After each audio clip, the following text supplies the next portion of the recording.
bejanamu, bentuklah sesuai kehendakmu, untuk genapi firman-Mu.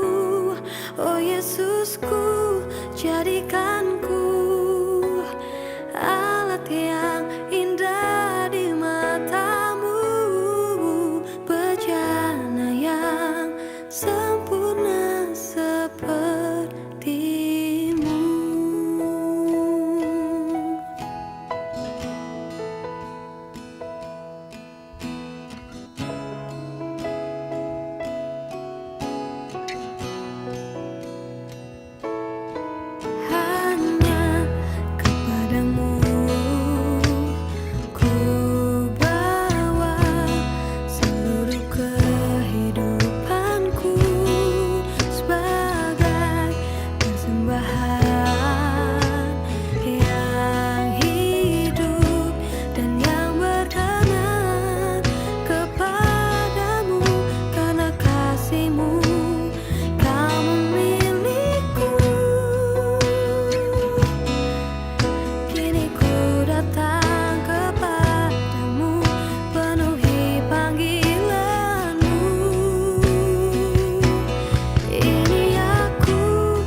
Shalom Bapak Ibu dan Saudara sekalian.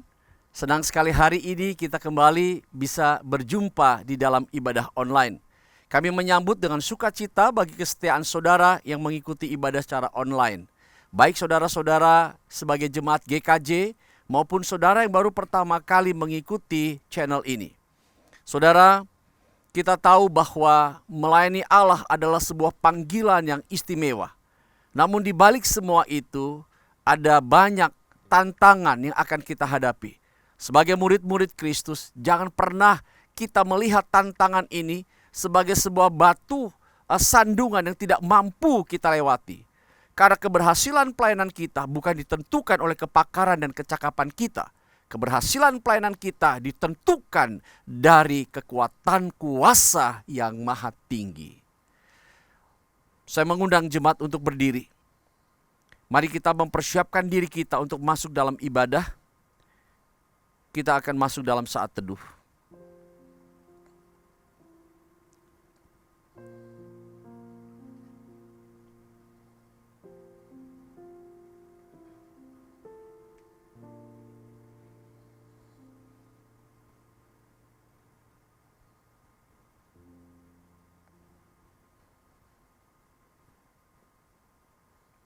Pertolongan kita adalah dalam nama Tuhan yang menciptakan langit dan bumi, yang tidak pernah meninggalkan pekerjaan tangannya. Turunlah atas kita sekalian kasih karunia, rahmat, dan damai sejahtera dari Allah Bapa, Allah Anak, dan Allah Roh Kudus. Amin.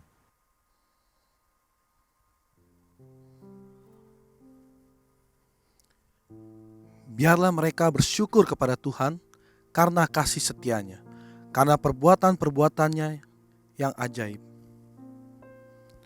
Bapak Ibu, kita mau bersyukur, kita mau masuk dalam ibadah kita. Kita bersyukur karena kita boleh dikasih kesempatan untuk memuji dan menyembah Allah. Allah yang begitu mengasihi kita. Bahkan saat kita masih berdosa, Dia telah lebih dahulu mengasihi kita. Kita mau meninggikan Dia, kita mau memuliakan namanya karena Dialah Allah di atas segalanya. Mari sama-sama kita naikkan pujian. Tinggikan dirimu.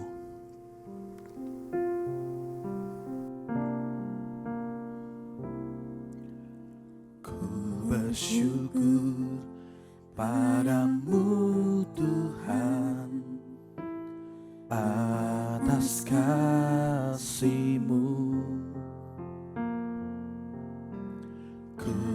Mazmur bagi nama-Mu yang kudus,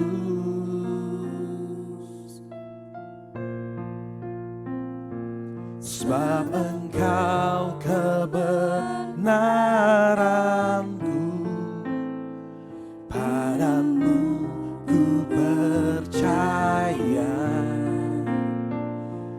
Betapa mulianya Tuhanku, ku rindu menyatakan, tinggikan dirimu mengatasi langit, kebesaran-Mu Tuhan mengatasi bumi. Tinggikan dirimu mengatasi langit, kemuliaan-Mu Tuhan mengatasi bumi.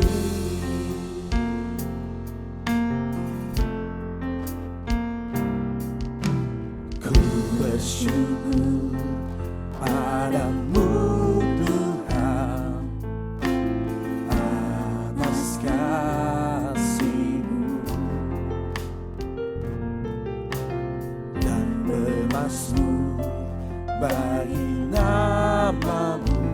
yang kudus.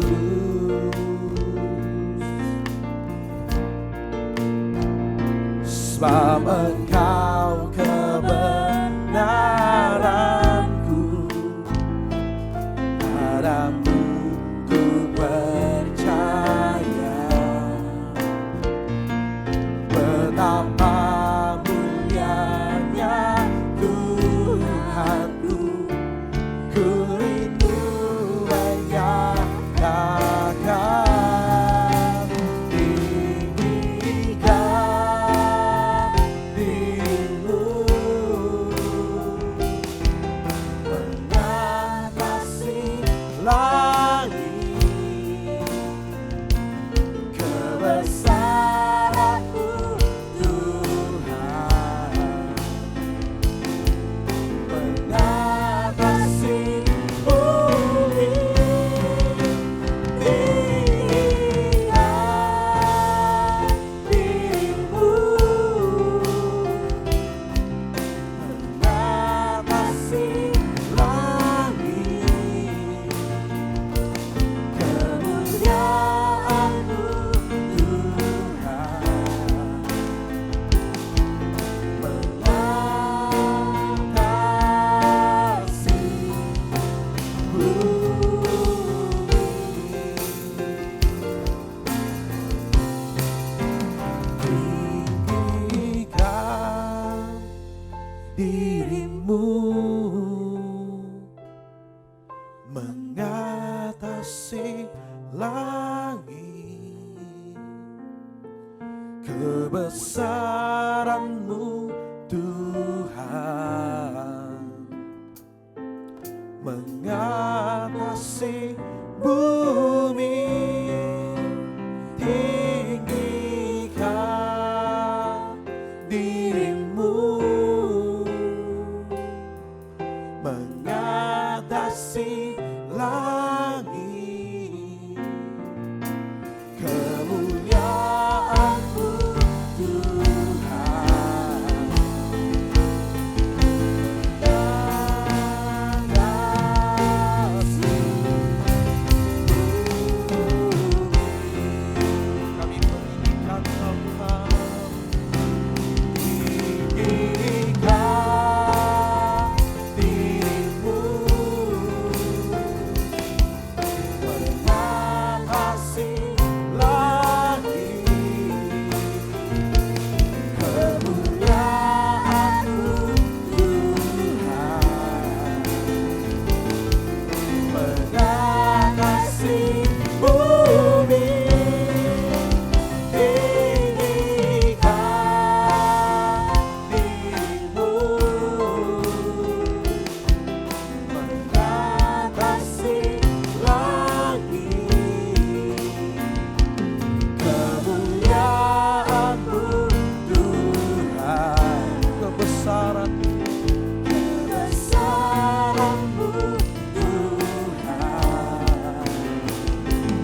kemuliaan-Mu Tuhan,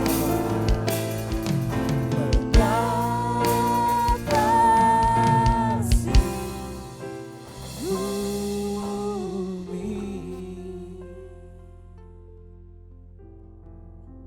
Saya mengajak Bapak Ibu sekalian, biar setiap kita boleh di dalam hati kita mengucap syukur untuk segala kebaikan, untuk segala anugerah yang telah kita terima, bahkan untuk segala penyertaan Tuhan di dalam setiap kehidupan kita. Karena Dia Allah yang telah mengasihi kita, bahkan Dia Allah yang berjanji menyertai kita. Biarlah kita sungguh menaikkan syukur kita. Mungkin di tengah pergumulan sekalipun, kita percaya pengharapan kita pasti di dalam Tuhan kita Yesus Kristus.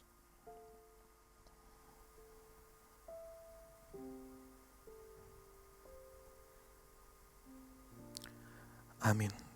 Saya juga mengajak Bapak Ibu sekalian, biar setiap kita sebelum lebih lagi meninggikan Dia, memuji Dia, baiklah setiap kita mengingat kembali, memohon ampun untuk setiap dosa pelanggaran kita.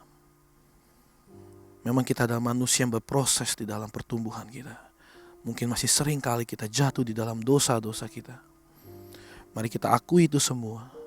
Kita datang dengan lutut bertelut, memohon ampun. Biar Tuhan melayakkan kita.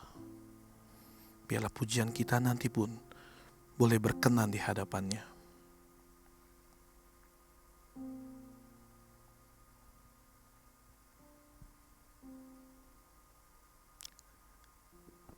Amin. Bapa di surga, kami mengucap syukur Tuhan untuk segala kasih setia-Mu di dalam setiap kehidupan kami Tuhan. Kini kami datang Tuhan untuk memuji dan menyembah-Mu Tuhan. Terlebih lagi Tuhan, kami ingin mendengarkan kebenaran firman-Mu Tuhan. Biarlah Tuhan yang melayakkan setiap kami jemaat-Mu Tuhan. Biarlah pujian penyembahan kami boleh menyenangkan hati Tuhan.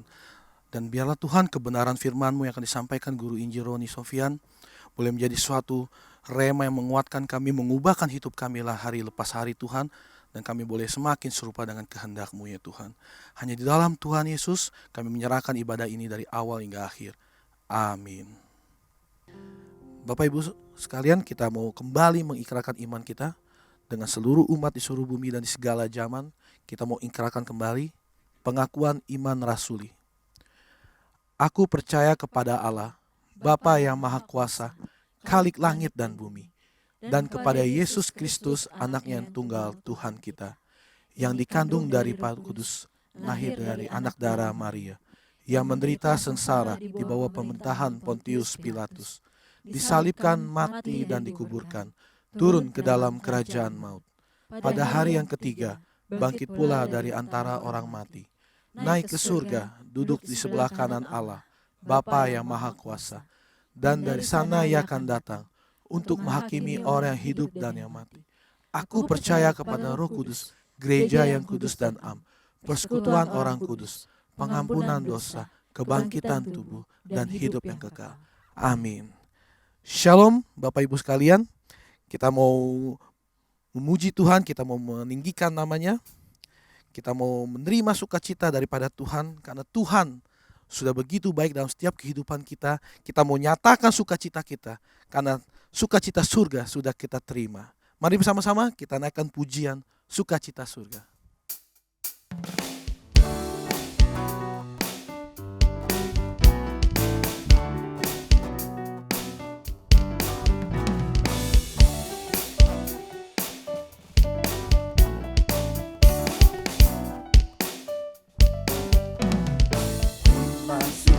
Sukacita surga, itulah kekuatan bagi jiwa. Dapat rasakan kasih-Nya di tengah badai yang bergelora. Terima sukacita surga, itulah kekuatan bagi jiwa. Dapat saksikan kuasa-Nya, taklukkan badai yang bergelora. Haleluya, Kau ada dalam hatiku, takkan patah semangatku, takkan hilang kekuatanmu. Haleluya, ku mau bersorak bagimu. Sukacita surga dapat penuhiku.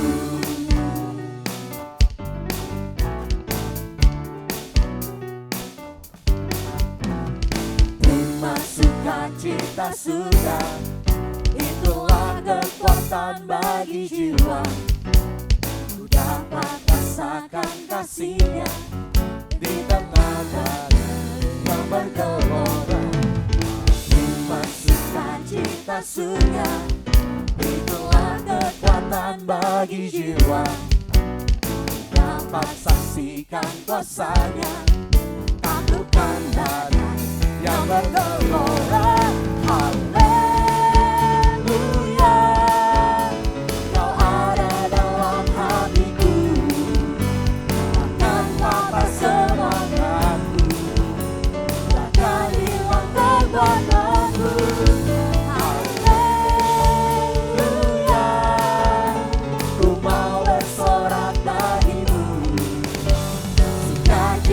Surga dapat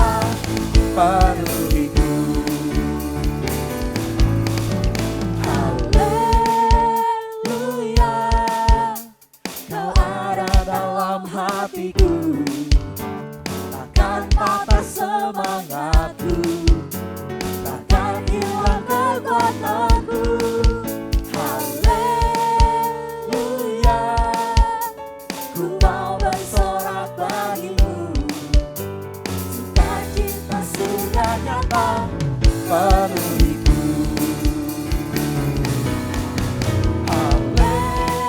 Haleluya, Kau ada dalam hatiku, takkan patah semangatku, takkan hilang kekuatanmu.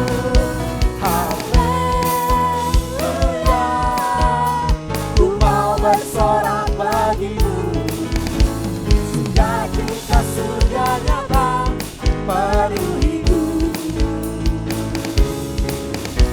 Sukacita surga nyata penuhiku.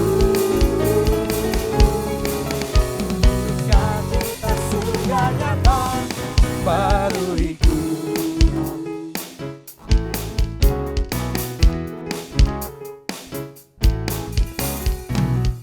Benar, sukacita surga sungguh nyata dalam setiap kehidupan kita. Bahkan di tengah badai sekalipun, kita merasakan damai, kita tahu ada pengharapan di dalam Tuhan kita. Kita mau naik ke satu pujian lagi, jangan lelah. Kita mau terus setia di dalam mengikut Tuhan, di dalam setiap pelayanan kita. Jangan adanya Tuhan, Roh Kudus yang beri kekuatan, yang mengajar dan menopang. Tiada lelah bekerja bersamamu Tuhan, yang selalu mencukupkan akan segalanya. Ratakan tanah bergelombang, bimbinglah tanah yang berlubang, menjadi siap dibantu di atas dasar iman. Ratakan tanah bergelombang, bimbinglah tanah yang berlubang, menjadi siap dibantu di atas dasar iman.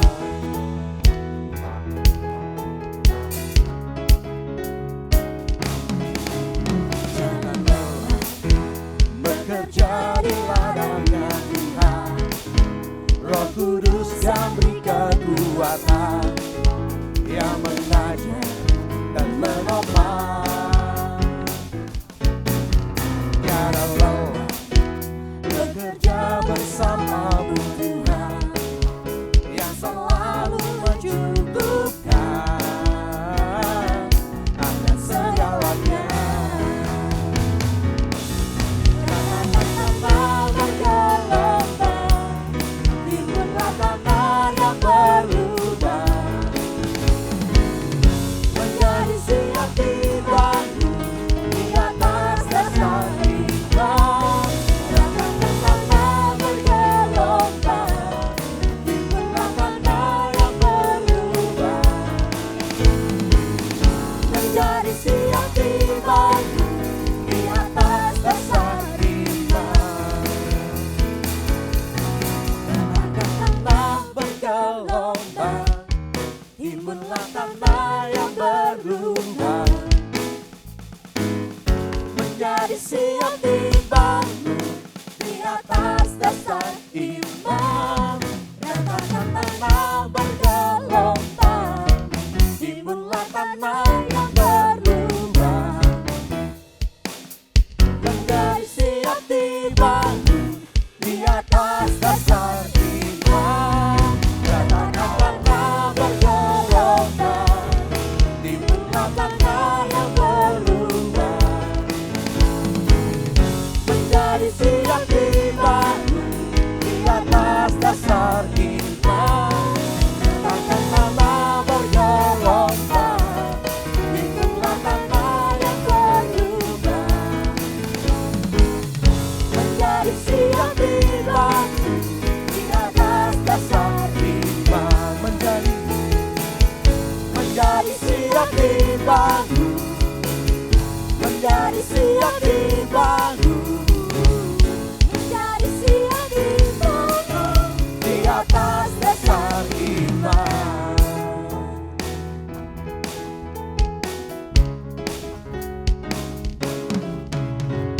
Berikan tepuk tangan buat Tuhan kita. Jemaat boleh silakan duduk. Kita akan baca bertanggapan responsoria.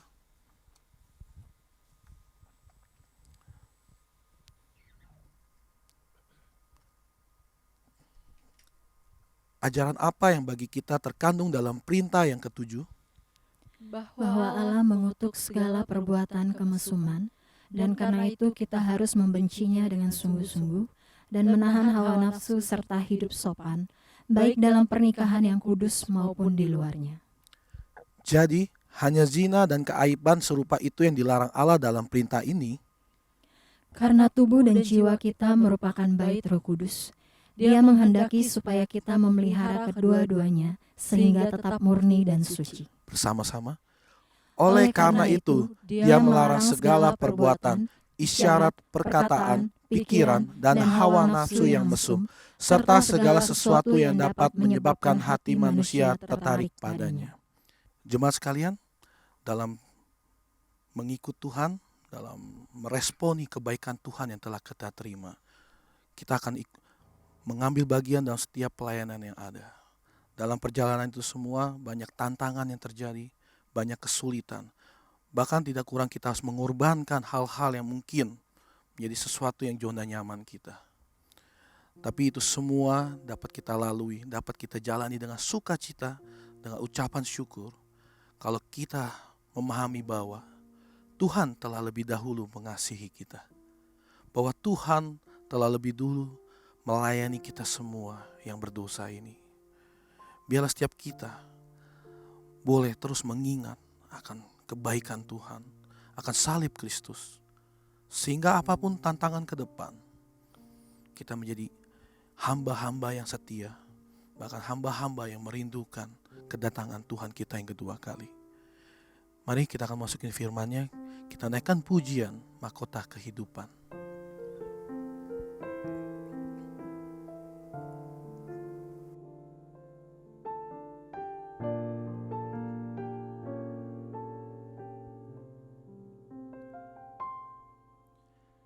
Tak akan pernah ku sesali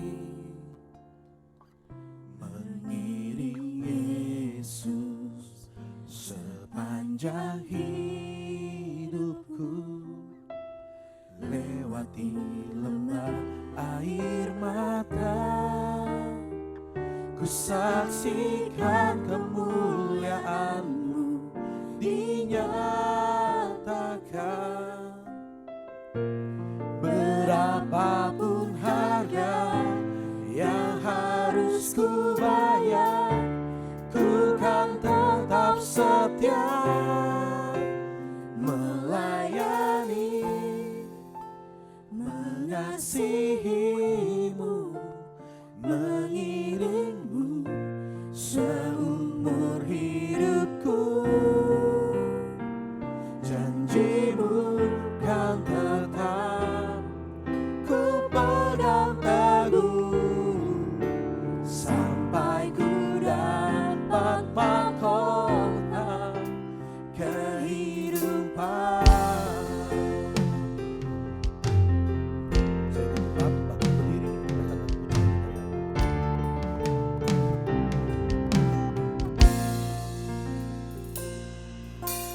akan tak akan pernah ku sesali mengiring Yesus sepanjang hidupku, lewati lembah air mata, ku saksikan kemuliaan-Mu dinyatakan. Berapapun harga yang harus ku bayar, ku kan tetap setia melayani, mengasihi-Mu, mengiring-Mu seumur hidupku.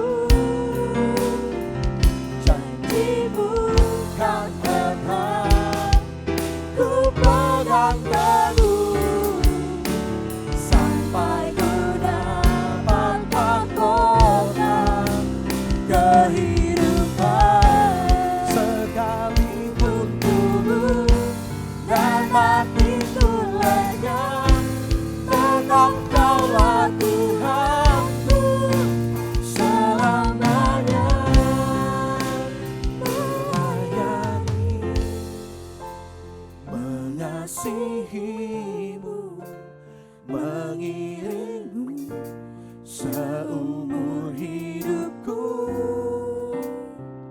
Janjimu kan tetap ku pegang teguh sampai ku dapat mahkota melayani, mengasihimu, mengiringmu seumur hidupku. Janjimu kan tetap ku pegang teguh sampai ku dapat mahkota.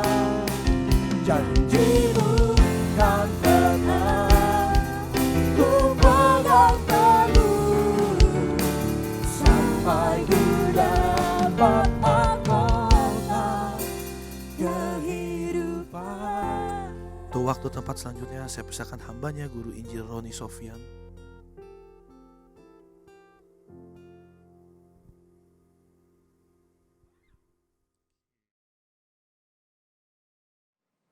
Shalom Bapak Ibu Saudara yang dikasihi Tuhan. Kita sudah memuji Tuhan di dalam ibadah pada pagi ini. Dan sebelum kita bersama-sama merenungkan kebenaran firman Tuhan, mari kita sekali lagi berdoa Bapak Ibu Saudara. Ya Tuhan, sesuai dengan pujian yang baru saja kami naikkan dengan hati yang terangkat. Kami menyembah Tuhan dan kami rindu untuk boleh membangun sebuah komitmen. Untuk boleh melayani Tuhan dengan setia sepanjang umur hidup kami. Jalan kami tidak selalu mudah ya Tuhan. Di dalam memenuhi panggilan pelayanan ini. Ada banyak rintangan, ada banyak tantangan, ada banyak godaan di dalamnya yang seringkali mengalihkan kami dari mempersembahkan yang terbaik untuk kemuliaan Tuhan. Tetapi dengan pertolongan Tuhan, dengan anugerah Tuhan, dengan anugerah dan pertolongan Roh Kudus, serta kebenaran firman-Mu yang akan terus memandu hidup kami. Kami percaya kami akan menjadi lebih baik ke depan. Oleh sebab itu ya Tuhan, berkati kami lewat kebenaran firman-Mu, tolong kami untuk mengerti dan melakukannya di dalam hidup kami hari lepas hari. Ini doa kami, di dalam nama Tuhan Yesus kami berdoa. Bapak Ibu Saudara yang dikasihi Tuhan, pada minggu yang kedua di bulan ini, di hari yang berbahagia ini, Bapak Ibu Saudara, kita akan merenungkan satu tema kebenaran firman Tuhan, yaitu harta dalam bejana. Kita ambil dari 2 Korintus pasal yang keempat, ayat 7 sampai ayat yang ke-12. Bapak Ibu Saudara, dari tema ini saja sebenarnya bisa menimbulkan banyak pertanyaan kalau kita boleh memikirkan dan merenungkannya lebih dalam, Bapak Ibu Saudara. Harta seperti apa yang ditaruh di dalam bejana, Bapak Ibu Saudara? Atau lebih spesifik lagi, bejana tanah liat. Kalau kita memiliki sebuah harta yang amat sangat berharga, Bapak Ibu Saudara, tentu saja kita tidak akan simpan sembarangan. Kalau itu perhiasan atau barang-barang atau surat berharga yang bernilai tinggi, kita akan menyimpannya di safe deposit box, brankas, yang aman dari api, yang tahan dari pencurian misalnya. Karena kita ingin memastikan barang yang amat sangat berharga itu akan terjaga, dan kalau terjadi sesuatu kita tidak akan kehilangan dan mengalami kerugian. Kalau demikian, harta seperti apa yang ditaruh dalam bejana tanah liat, Bapak Ibu Saudara? Kemungkinan pertama yang kita pikirkan adalah mungkin barang-barang biasa, sesuatu yang tidak terlalu tinggi nilainya, Bapak Ibu Saudara, sehingga ditaruh di dalam wadah yang umumnya kita berpikir juga biasa-biasa saja. Tetapi kenapa di dalam nas firman Tuhan yang nanti kita baca, Paulus berkata harta ini, dan harta itu adalah harta yang amat sangat berharga, kami punyai dalam bejana tanah liat justru. Sesuatu harta yang amat sangat berharga ditaruh dalam bejana tanah liat. Apa maksudnya kalimat ini Bapak Ibu Saudara, dan apa yang kita bisa pelajari di dalamnya? Tentu saja ini akan menjadi hal yang menarik dan menolong kita di dalam konteks mempersembahkan hidup untuk boleh melayani Tuhan dengan baik. Nah, sekarang saya mengajak saudara melihat 2 Korintus pasal yang keempat ayat 7 sampai ayat yang ke-12. Saya akan membacakannya bagi setiap kita dan saudara mengikutinya. Demikianlah firman Tuhan.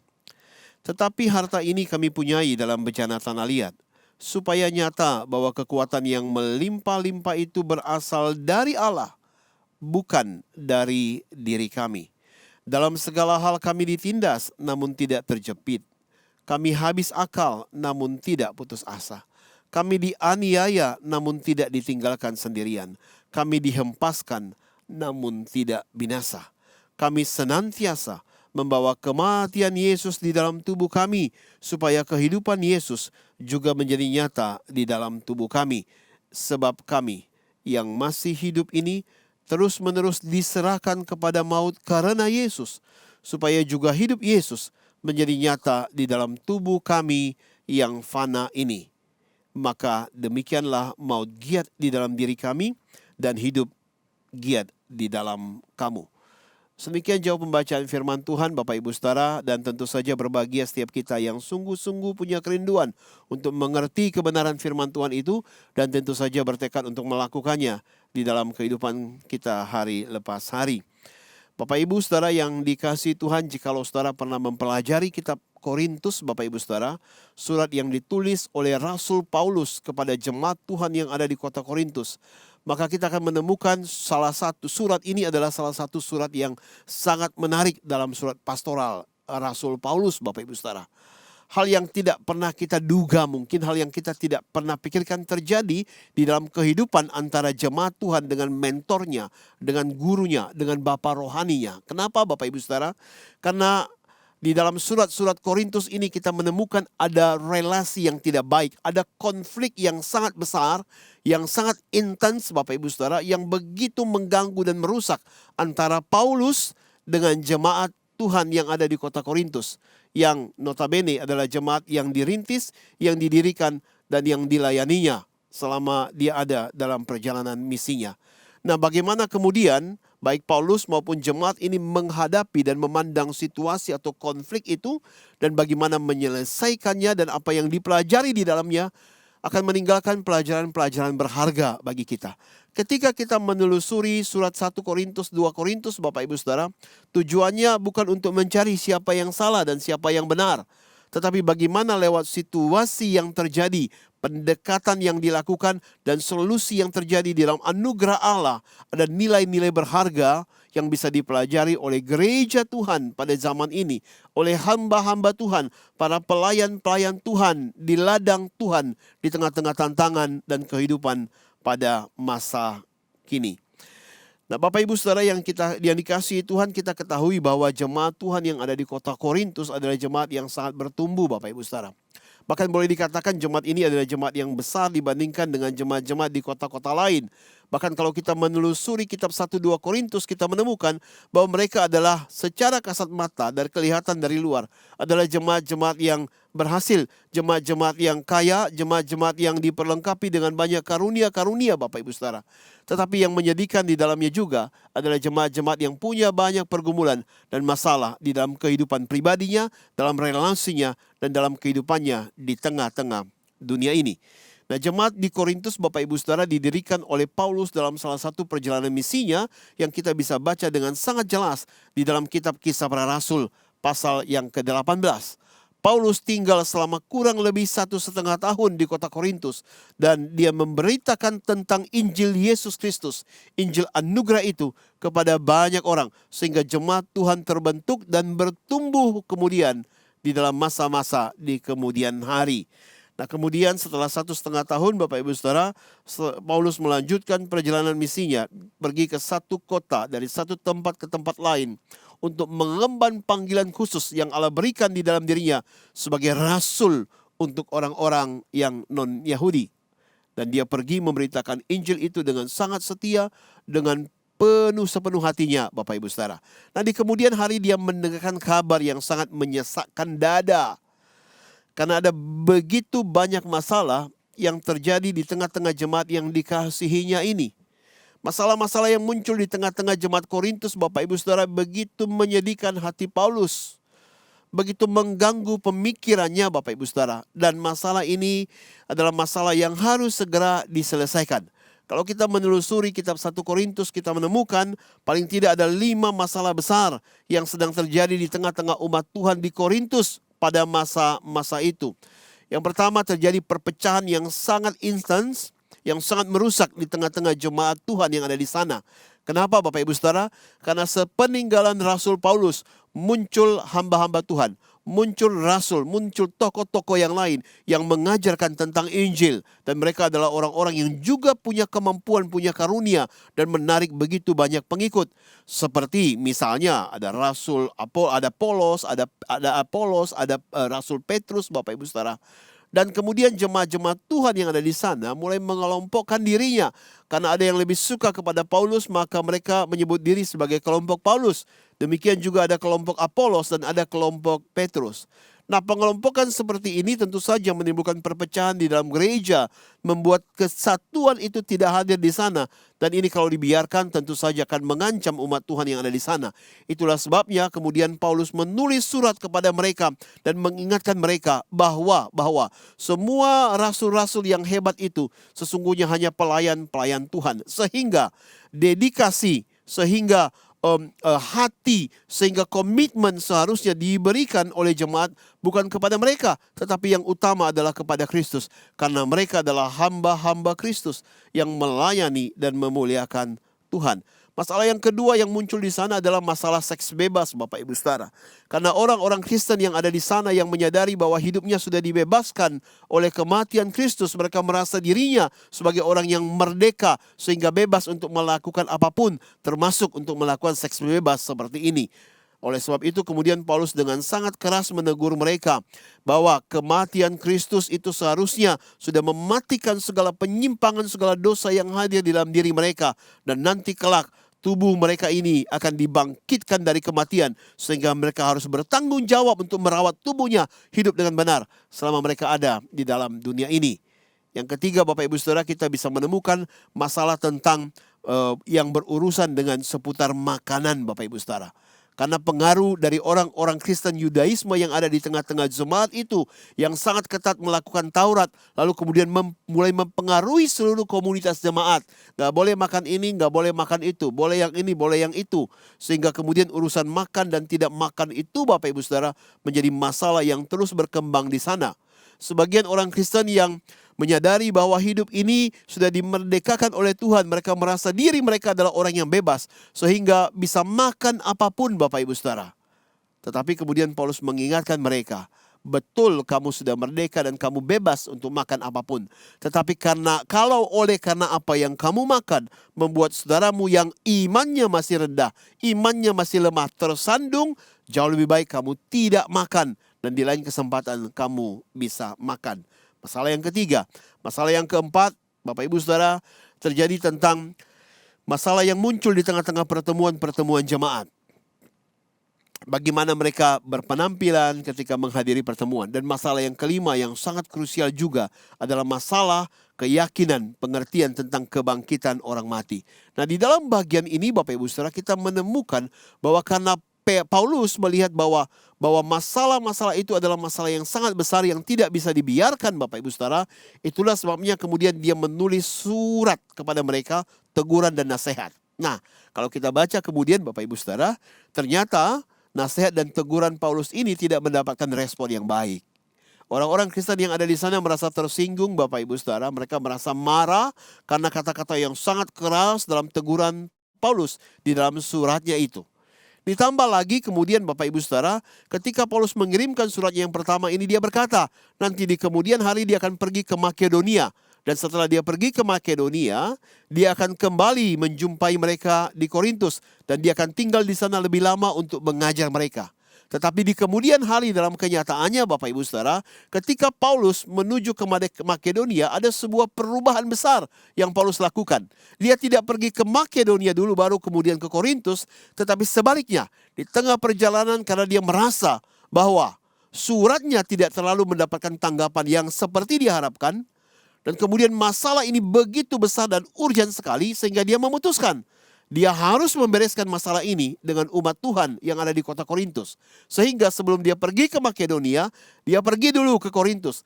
Dan kedatangannya yang tiba-tiba itu Bapak Ibu Saudara membuat jemaat tidak siap. Sehingga orang-orang yang ada di sana kemudian bereaksi dengan sangat keras. Itulah sebabnya terjadi konflik yang sangat kuat antara Paulus dengan umat Tuhan yang ada di sana. Dan ketika Paulus pergi meninggalkan mereka, di belakang Bapak Ibu Saudara mereka menjelek-jelekan Paulus. Mereka merendahkan Paulus. Mereka mempertanyakan otoritas kerasulan Paulus. Kalau dia betul adalah rasul yang dikirim, yang diutus oleh Allah, kenapa hidupnya penuh dengan tantangan?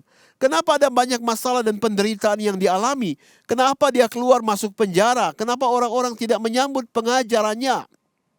Kenapa di dalam surat-suratnya Paulus menegur kita dengan kata-kata yang begitu keras, yang seringkali melukai hati kita. Tetapi ketika dia berhadapan dengan kita, dia seperti orang yang gagap, tidak bisa bicara.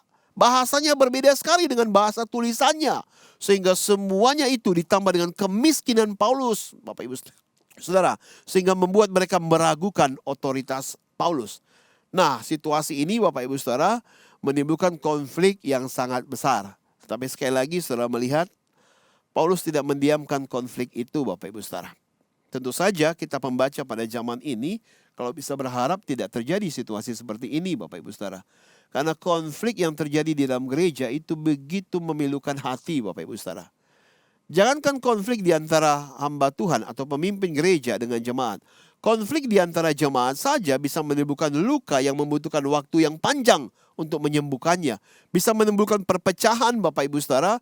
Bisa membuat orang tidak lagi mau datang beribadah dan bahkan meninggalkan imannya kepada Kristus. Apalagi konflik yang terjadi antara jemaat dengan pemimpin atau jemaat dengan hamba Tuhannya. Dan ironis atau sedihnya Bapak Ibu Saudara, konflik seperti ini masih terus kita bisa menemukan di dalam kehidupan gereja pada zaman sekarang ini Bapak Ibu Saudara. Yang menarik, yang mengingatkan kita adalah konflik di zaman ini juga dulu pernah terjadi Bapak Ibu Saudara. Bahkan melibatkan tokoh-tokoh yang hebat seperti Paulus. Tetapi yang menarik adalah bagaimana Paulus menghadapi dan menyikapi itu Bapak Ibu Saudara. Dia tidak membiarkan konflik itu. Dia rela untuk mengubah rencananya untuk datang lebih cepat bertemu dengan umat Tuhan yang ada di Korintus. Karena dia mau menyelesaikan ini dengan baik. Sekalipun di kemudian hari, respon mereka tidak seperti yang diharapkannya. Bahkan kemudian menimbulkan konflik yang jauh lebih besar dan mereka menjelek-jelekan dia di belakang. Yang menarik Bapak Ibu Saudara, Paulus tidak merasa tersinggung. Dia tidak membela diri. Kalaupun kemudian ada pembelaan yang kita bisa temukan ketika orang-orang yang ada di sana mempertanyakan otoritas kerasulannya. Mana buktinya? Mana suratnya? Mana faktanya? Dan yang menariknya Paulus berkata, engkau minta bukti, kehadiranmu, imanmu, pertumbuhanmu, dan komunitasmu adalah bukti nyata daripada otoritas kerasulanku. Karena dengan kata lain dia mau berkata bahwa umat Tuhan yang ada di sana, itu kalau bukan Paulus, maka mereka tidak akan percaya kepada Kristus. Maka jemaat itu tidak akan terbentuk.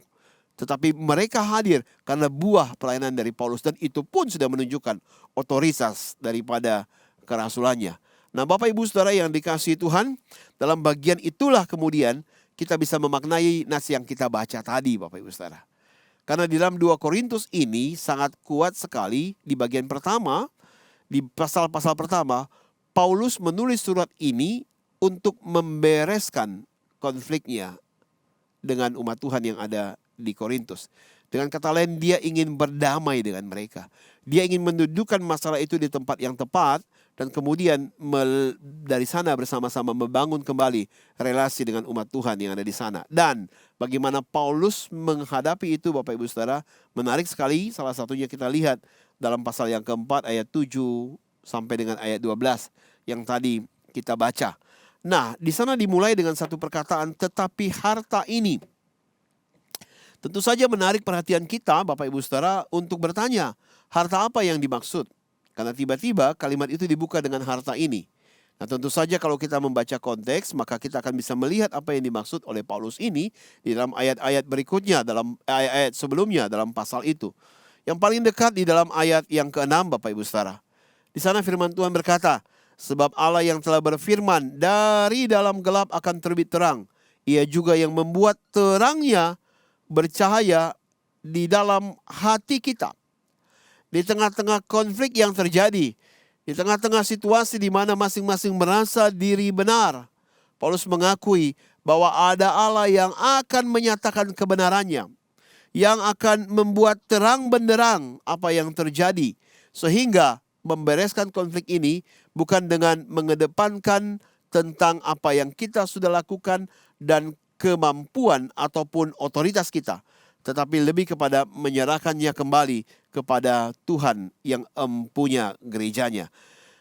Supaya kita beroleh terang dari pengetahuan tentang kemuliaan Allah yang nampak pada wajah Kristus. Di dalam bagian ini, Paulus sadar benar semua situasi yang terjadi, semua pergumulan, semua tantangan, semua perbedaan pendapat yang muncul, kalau diselesaikan pada waktunya dengan cara yang tepat, dan Tuhan Allah menerangi dengan terang benderang, pada akhirnya akan memunculkan kemuliaan Allah di tengah-tengah jemaat Tuhan. Nah, ini keyakinan yang sangat kuat Bapak Ibu Saudara. Di dalam bagian ini Paulus ingin mengatakan di tengah-tengah segala situasi yang terjadi, Allah tidak akan tinggal diam di tengah-tengah umatnya. Ketika masalah itu begitu pelik dan kita sebagai manusia dalam segala keterbatasan kita merasa tidak bisa melihat jalan keluar, percayalah Allah yang punya gereja tidak tinggal diam. Dia tahu bagaimana mengatasinya. Dia tahu waktu yang tepat. Dia tahu bagaimana dia turun tangan. Karena sesungguhnya umat Tuhan adalah domba-domba Allah, miliknya. Kristus mati untuk mereka. Dan kemudian Kristus pasti akan memelihara mereka. Dan keyakinan yang kuat ini Bapak Ibu Saudara, akan kuasa Allah, akan pemeliharaan Allah, akan campur tangan Allah itu, Paulus berkata, kami meletakkan itu di dalam bejana tanah liat. Apa maksudnya? Tentu saja ini sebuah gambaran Bapak Ibu Saudara. Dan kalau kita melihat ayat ini secara keseluruhan, bejana tanah liat yang dimaksud oleh Paulus dalam hal ini adalah kehidupannya, fisiknya, pelayanannya, kemampuannya, dan segala kelemahannya. Bapak Ibu Saudara, dengan kata lain dalam bagian ini, Paulus ingin mengatakan, betul, seperti yang kamu katakan aku penuh dengan kekurangan. Aku tidak sehebat rasul-rasul yang engkau bangga-banggakan itu. Aku mungkin tidak punya kemampuan orasi semantap mereka. Tetapi sekalipun penuh dengan kelemahan, tetapi karya Kristus, Injil yang hadir di tengah-tengah kamu, bukti akan pelayanan dan persembahan kehidupanku. Dan semuanya itu bukan karena kemampuanku, bukan karena pengalamanku, bukan karena kehebatanku, tetapi karena kemurahan Allah, karena kekuatan Allah yang menyatakan kemuliaannya di tengah-tengah jemaatku, di jemaatnya.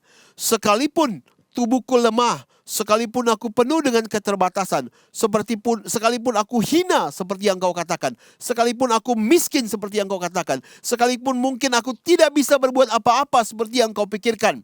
Dan dalam semua kelemahan itu aku tahu satu hal, bahwa kalau pelayananku berhasil, itu adalah karena kuasa dan kemuliaan Tuhan. Dan biarlah kuasa itu yang hadir di dalam diriku ditaruh di dalam tubuh yang fana, yang lemah, seperti bejana tanah liat yang tidak berharga, tidak mahal ini. Tidak apa-apa bagi Paulus. Yang penting kuasa Kristus, kemuliaan Kristus tetap dinyatakan. Bapak Ibu Saudara, kita bisa belajar satu hal dalam bagian ini. Paulus tidak membanggakan diri dengan pencapaiannya, dengan keberhasilannya membangun jemaat di berbagai tempat, termasuk Korintus. Paulus tidak membanggakan pemahamannya, perjumpaannya dengan Kristus, dan bagaimana dia belajar tentang Injil kasih karunia itu. Dia tidak membanggakan semuanya itu.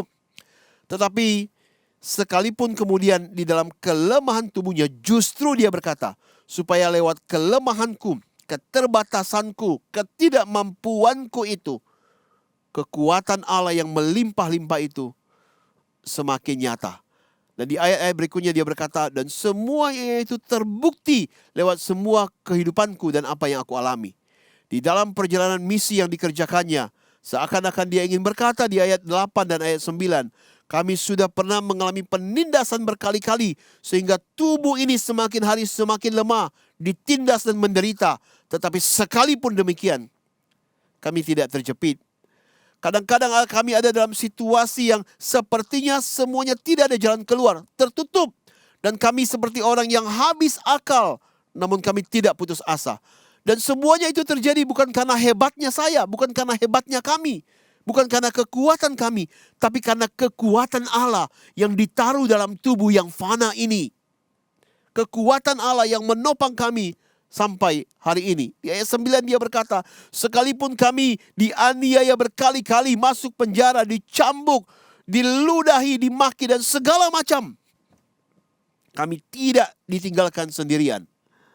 Karena ada Allah yang terus menyertai dan memberikan kekuatan. Kami dihempaskan, namun kami tidak binasa.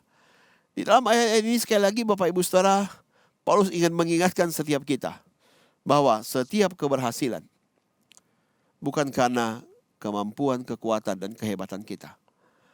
Setiap keberhasilan yang berhasil kita raih seharusnya justru menunjukkan akan kuasa, akan power, akan kemuliaan Allah yang dahsyat itu di tengah-tengah jemaatnya. Kalau kita menelusuri Alkitab kita Bapak Ibu Saudara, kita bisa menemukan bahwa orang-orang besar, tokoh-tokoh Alkitab yang Tuhan pakai dengan luar biasa, tidak selalu adalah orang-orang yang hebat, orang-orang yang punya keunggulan-keunggulan luar biasa dibandingkan yang lain. Justru sebaliknya, kita sering kali menemukan mayoritas mereka adalah orang-orang biasa, orang-orang yang lemah, orang-orang yang penuh kelemahan seperti kita, yang penuh keterbatasan. Musa yang hebat itu Bapak Ibu Saudara berkali-kali menolak panggilan Tuhan karena dia sadar dirinya dengan segala kelemahannya.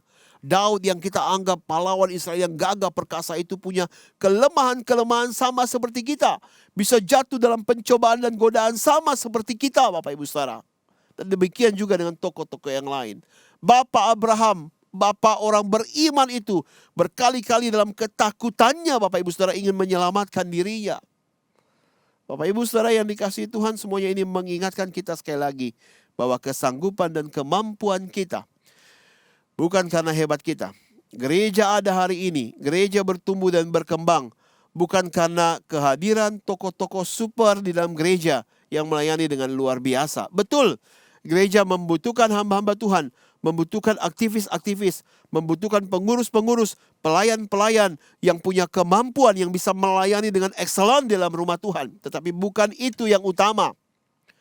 Justru di dalam semuanya itu kita harus menunjukkan akan anugerah dan kuasa Allah yang ditaruh di dalam diri kita. Dan itulah yang memampukan kita untuk melayani. Sehingga ketika konflik terjadi, ketika masalah terjadi, bukan menyelesaikan dengan cara siapa yang benar, siapa yang paling unggul, siapa yang paling hebat. Tetapi yang utama Bapak Ibu Saudara, kita kembali kepada Kristus, meminta Allah untuk menerangi dan menyatakan dirinya. Dan di atas semuanya itu, biarlah hanya kekuatan Allah yang ditinggikan dan kemuliaan Allah yang dinyatakan. Yang kedua Bapak Ibu Saudara, di ayat yang ke-10, Paulus berkata demikian. Kami senantiasa membawa kematian Yesus di dalam tubuh kami, supaya kehidupan Yesus juga menjadi nyata di dalam tubuh kami. Kami senantiasa membawa kematian Yesus di dalam tubuh kami, supaya kehidupan Yesus juga menjadi nyata di dalam tubuh kami. Di dalam bagian ini kita bisa melihat bagaimana Paulus menyorot tentang karakter, tentang kasih Allah yang besar itu. Yang sekalipun kemudian Kristus ditolak Bapak Ibu Saudara, tetapi dia tetap mengasihi, dia merendahkan dirinya, dia mati, dia bersama dengan orang-orang yang dikasihinya. Dia memberikan dirinya sedemikian rupa, mengorbankan hidupnya. Dan di dalam bagian ini, dengan kata lain Paulus ingin berkata bahwa di dalam pelayananku, teladan Kristus itulah yang aku ikuti. Kristus yang menyerahkan dirinya. Bukan Kristus yang menonjolkan diri. Kristus yang rela untuk merendahkan dirinya. Sang Raja yang melayani itu. Yang tidak dianggap sekalipun. Tetapi dia rela melakukannya demi untuk mencapai tujuan mulia. Supaya kasih Allah di dalam diri orang-orang itu boleh tergenapi. Dan mereka kembali didamaikan dengan Allah. Bagi Paulus, Bapak Ibu Saudara. Karena dia adalah murid Kristus. Dia adalah rasul yang diutus oleh Kristus. Maka dia wajib menjalani panggilan itu dengan meneladani Kristus yang mengutusnya. Sehingga ketika dia disalah mengerti, ketika dia direndahkan, ketika dia dianggap tidak bisa apa-apa, Paulus tidak tersinggung dengan semuanya itu. Tetapi dia memfokuskan hidupnya kepada Kristus yang menyerahkan hidupnya, yang memberikan dirinya, yang rela melayani. Bagi Paulus, Bapak Ibu Saudara, kebenaran Injil atau Injil yang disampaikan itu jauh lebih penting daripada siapa yang menyampaikannya.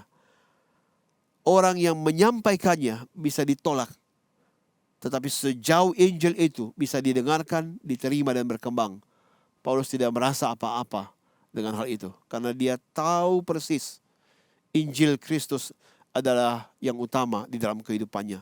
Injil Kristus adalah yang paling utama di tengah-tengah kehidupan manusia. Dan dia akan rela untuk memberikan apapun supaya Injil itu bisa diberitakan.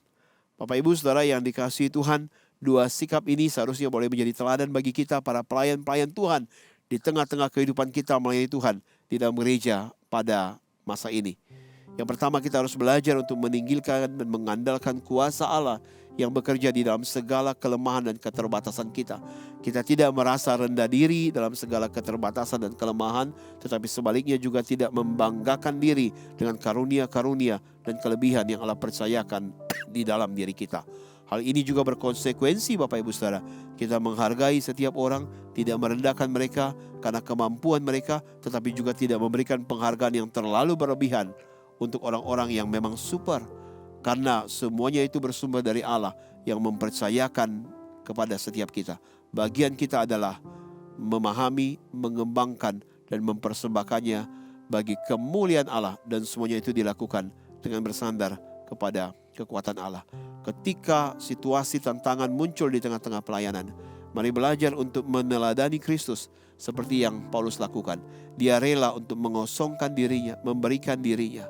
Dia rela untuk tidak dianggap. Dia rela untuk terus melayani dan merendahkan diri sejauh Injil itu tetap terus diberitakan. Karena Kristus pun melakukan hal yang demikian.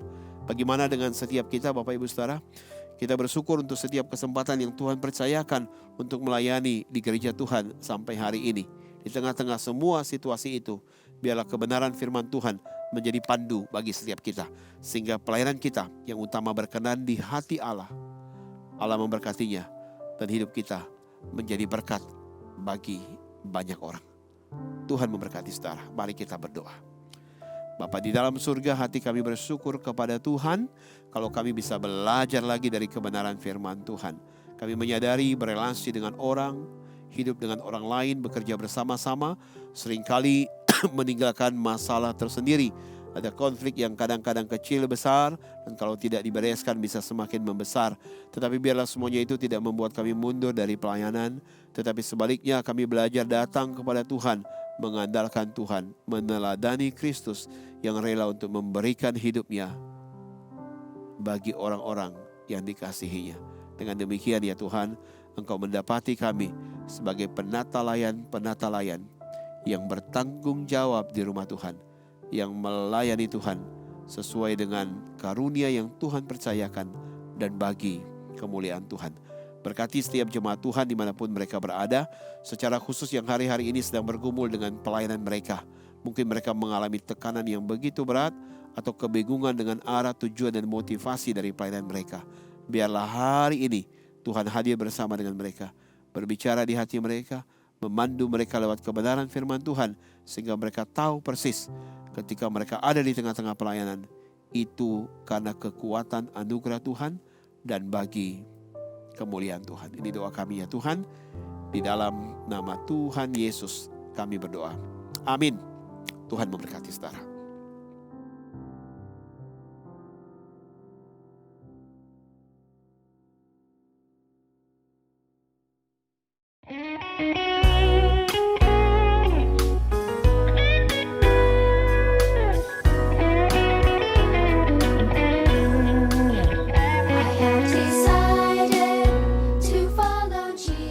Bersyukur 20 tahun lalu, Gereja Kristen Jakarta telah memulai pelayanan misi anak. Amanat agung bukan hanya untuk orang dewasa, anak-anak pun bisa atau possible melakukan amanat agung. Tahun 2003, memulai pelayanan misi anak dengan doa. Tahun 2004, pertama kali Gereja Kristen Jakarta mengadakan acara pekan misi khusus untuk anak-anak sekolah minggu. Banyak yang mengambil komitmen untuk mau terlibat dalam pelayanan misi, Bahkan ada anak-anak yang menyerahkan diri menjadi hamba Tuhan. Untuk memfollow up mereka, mulai diadakan acara FUMA atau follow up misi anak setiap 3 bulan sekali. Semua anak sekolah minggu seluruh sinode GKJ diundang untuk hadir. Mereka belajar bagaimana dari kecil dapat terlibat misi, melalui doa, dana, memberikan celengan misi, dan bahkan tenaga, ikut dalam mission trip anak. Doakan untuk acara HUT Misi Anak yang ke-20 dan FUMA yang ke-47 pada tanggal 21 Oktober 2023 pada hari Sabtu pukul 1 hingga 5 sore di GKJ Kartini dengan tema Mission Possible, The Journey, dan pembicara Pendeta Grace Bustami. Kiranya para panitia misi anak dapat mempersiapkan seluruh acara dengan baik, dan Tuhan mengurapi pembicara Pendeta Grace Bustami. Biarlah anak-anak sejak kecil percaya dan menerima Yesus sebagai Tuhan dan Juru Selamat. Bahkan mereka diperlengkapi melakukan misi Tuhan dimanapun mereka berada, di rumah, di sekolah, atau di tempat lain.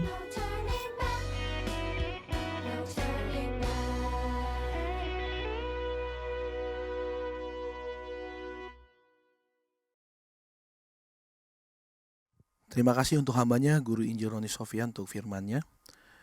Kita akan memberikan persembahan kita.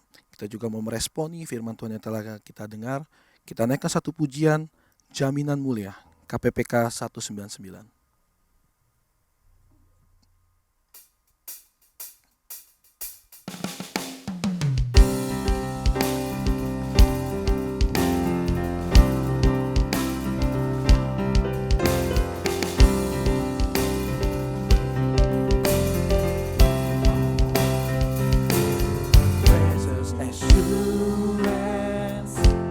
Jesus is mine.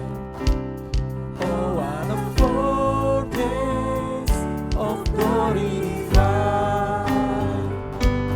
Head of salvation, purchase of God, born of His Spirit, washed in His blood. Jaminan mulia diberi karena Yesus milikku abadi.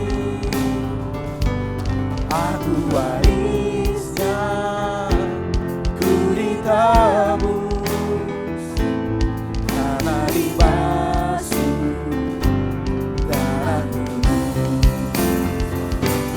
Kami masuk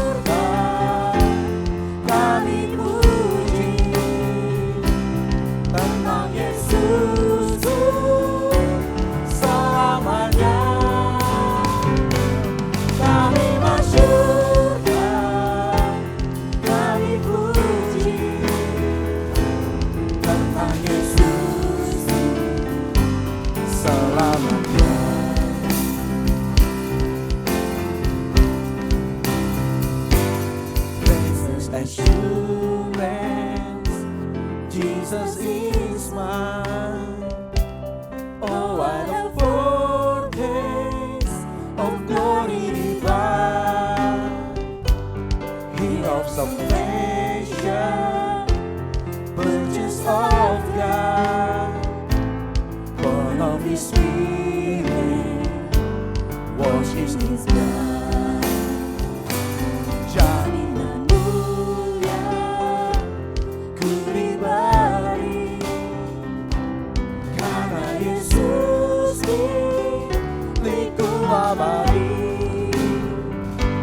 Aku warisnya, ku ditebus karena dibasuh darah Kristus.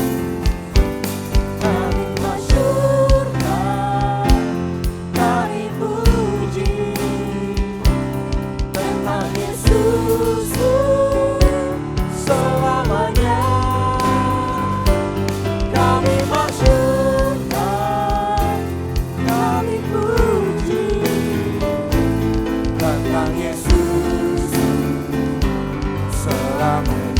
tentang Yesusku, tentang Yesusku, selamanya tentang Yesusku, selamanya.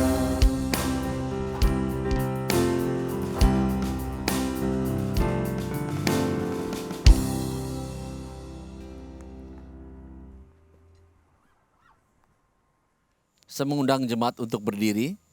Kita akan masuk dalam doa. Mari kita berdoa.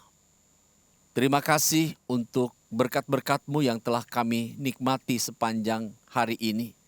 Karena kami tahu bahwa Engkau begitu baik bagi kami.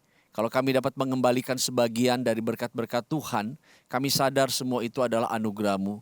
Tuhan memberkati semua tangan-tangan sudah memberi, berkati pekerjaan mereka, berkati usaha mereka, berkati bisnis mereka, berkati keluarga mereka.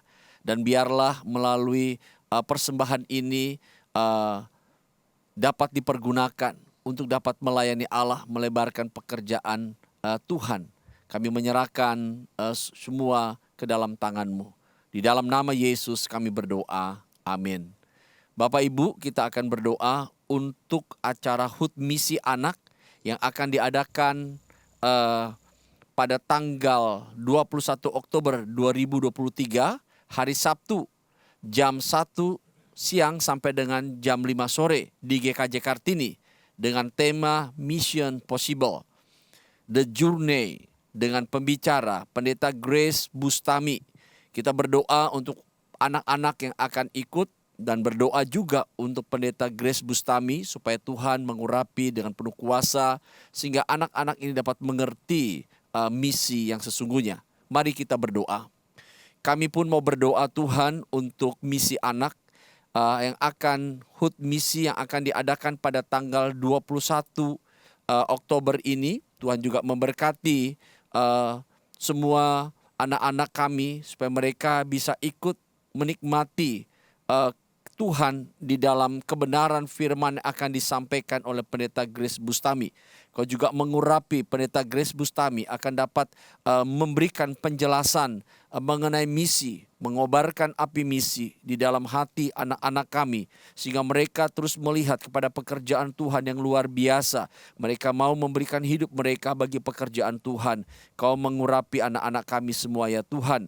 Kami mau menyerahkan acara ini ke dalam tangan-Mu. Rekan-rekan ya sebagai panitia, para lause dan yang lainnya, Tuhan juga memberkati. Kami menyerahkan semua ke dalam tangan-Mu. Ini doa syukur kami demi nama Tuhan Yesus Kristus. Amin. Jemaat sekalian, kita akan mengakhiri ibadah kita hari ini. Kita akan masuk dalam doksologi dan Amin Song.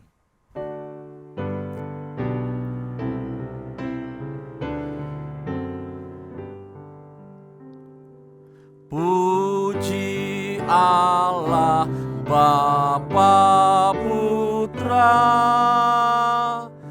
puji Allah Roh Kudus, ketiganya yang esa. Pohon selamat sumber berkat. Amin.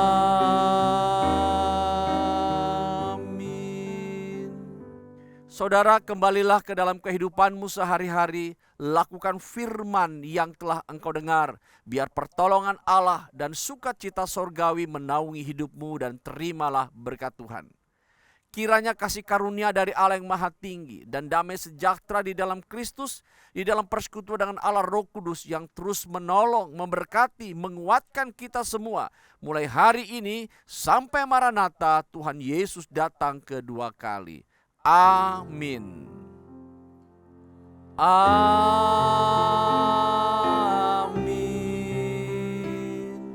Amin.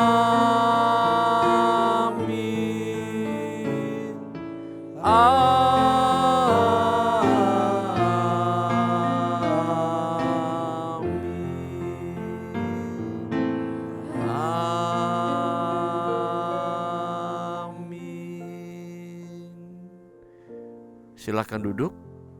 saat teduh, ibadah selesai. Tuhan Yesus memberkati kita semua.